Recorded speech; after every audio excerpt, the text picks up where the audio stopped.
everyone, this is Amral Write-Ups, and today we are going to know how to do research for your content. Content writing isn't profitable until you have researched your niche. If you just go through the internet and just scroll and write on a topic you just saw and you give up a content to your readers, it won't attract them. The reason is it won't provide the value to your readers. So if you want that your readers could have a value and could get attracted to your content, you need to do the research. Research is not only related to the content that is being read by the readers. You have to do research about the title of the content. Then you have to know that what words you have to include in your. Before I start, let me ask you just 3 questions. What was the last time you searched on Google? And did Google show the correct results, or no, it just showed any content? Or have you made any spell mistake during your research and still find out what you are searching for? So it's correct. Google has that strength. Even with your spelling mistakes, they can detect every content you want. So Google is the best option for your researching. I have given an example of J.K. Rowling. It's just a picture I have used. So if you click, you will get the book's name, Harry Potter. Automatically Harry Potter will pop out, and then there will be her story, her life story, her biography, and the event she took part in, and many more.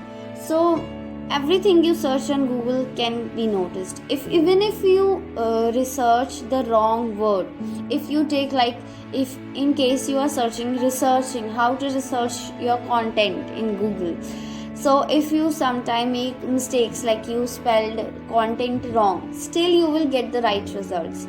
The reason is that Google is now, when you type a word, they first analyze your searching. Then after that, they analyze that what types of content we have in the Google. So that's why researching through Google is important, because it will tell you what readers want to read. So the first step is Googling. You just don't have to read the content and duplicate it in your own words. It's just copying the things. You are becoming a copycat for the Google. It will detect it and send your blog into the garbage. So when you are going, you know that you have to write on this content, and what you have to do is, when you have written that content, go to the Google and search for the different blogs they have written. Go through every blog, every blog on the first and the second page. If you have time, go on both the pages, and if you don't, take the 5 top blogs, because it's important. The 5 top blogs are most important. If you have more time, you can search for others also, but 5 are essential. When you go through those blogs, what you have to do, read their content and copy what they have interesting, and see how they have arranged the content, in which way they have a video to attract the readers, whatever thing they have. After that, what you have to do is see what are the loopholes, what are they missing. If you get to know that what they are missing, you will be able to add it in your own blog. So this will add a value, a plus thing in your blog. So people will open up your blog and go through it because it has something different. They will read it till the end because it has something different. So instead of making the same content that is on the internet, make a bit different, make it a bit unique. That will provide a +1 value to your content. So that's why go for the Googling, but don't go for the copying, because if you copy, you can't stand on the Google. Google hates cheating. So that's why. So the next step is, the next thing you can use is Google search box. So how does Google search box can help you? You have used it now only in the Googling, but this time you don't have to search for the content, but instead of the content, you are going to use the search box. It is for the headlines, the main content you are going to write. If you ever start, I have also told in my previous video, link is in the description, that when you are going to research your content, first of all find the topics what people are asking. So when you know that what people are asking, you need to know in what type of context Google is suggesting that to them, or what way you have to, what is the key phrase you need to focus on. So these things are required. So do that kind of search. You need to use the Google search box. Whenever you type a word, you can see it has a guessing problem. It starts guessing things. Those suggestions are your main focus. You need to know, like I have searched for sleep.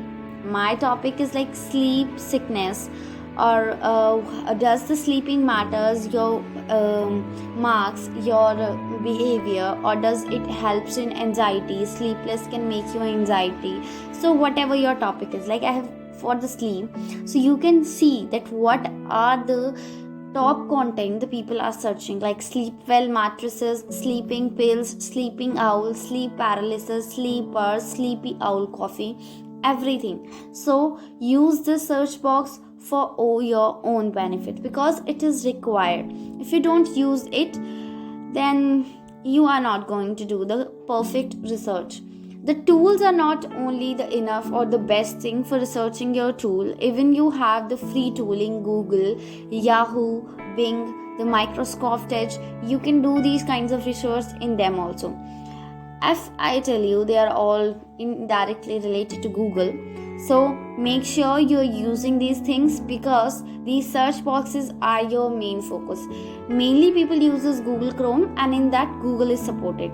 So that's why I'm telling you here for Google, but you can try the same steps in your other browsers also. And now for the next step, it is essential for your educational content. It is Google Scholar. Though I have said it wrong for just educational content, you can use it for every content.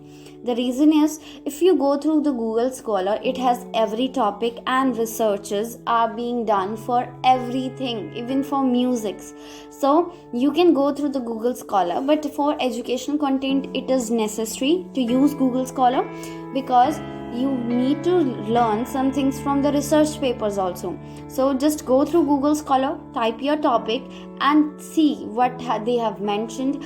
Like this, you will be able to add something greater in your content what other blogs are missing. So like I have taken here in Google Scholar a research how heat affects the sleep patterns.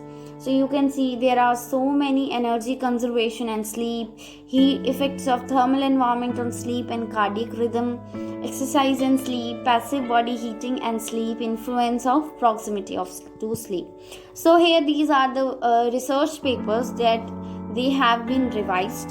They have been very keenly observed and then written. So they are just not a joke. They are not just anyone who have written a blog, just gone through a blog or have taken a majors and just write it down on that. They are the professionals. They have contributed their life for these papers. So do read them, because it has something valuable for you. Now when you have done all the 3 types of research that I have told, but you have to remember that content researching is not just you have to go to Google and do the research. No, you need to repeat this, because repetition, like once, twice or thrice, could help you with different keywords. Because in the search box, if you just go for sleep, it will show you different. If you go for sleep and heat, then it will go for different. So you need to know the 5 sub keyword phrases for your content to research it well, because then you need to see that which content is getting repetitions and why is it getting repetitions. See the usage of words it has used or the terms it has used in its title, everything. You need to see that thing. The next research is time consuming. Even if you need to see that you are repeating the research like 5 times, so obviously it is time consuming. It can be boring also. If you're not a reading person, then you are going to say like, oh my god, this is like a pandemic to me. Next is tiring. Of course, you're doing a thing for the first time, it is going to be tiring. You will love sitting on the couch and watching Netflix. But if you want your blog to reach the highest peak, you need to learn how to come out from your comfort zone and become tired just to do these things. So it is important to know that content research is boring, time consuming and tiring. Still you have to do it because it is important for your content. Go and start researching your content. And I have one last tip to give to you, is that when you are starting something, you can't be perfect at the start. So don't pressurize yourself from the start. Just go slowly, and with time you will get habitual of it, and you will become like a professional. You will be able to do these things in just very less amount of time, if you compare it by the starting time.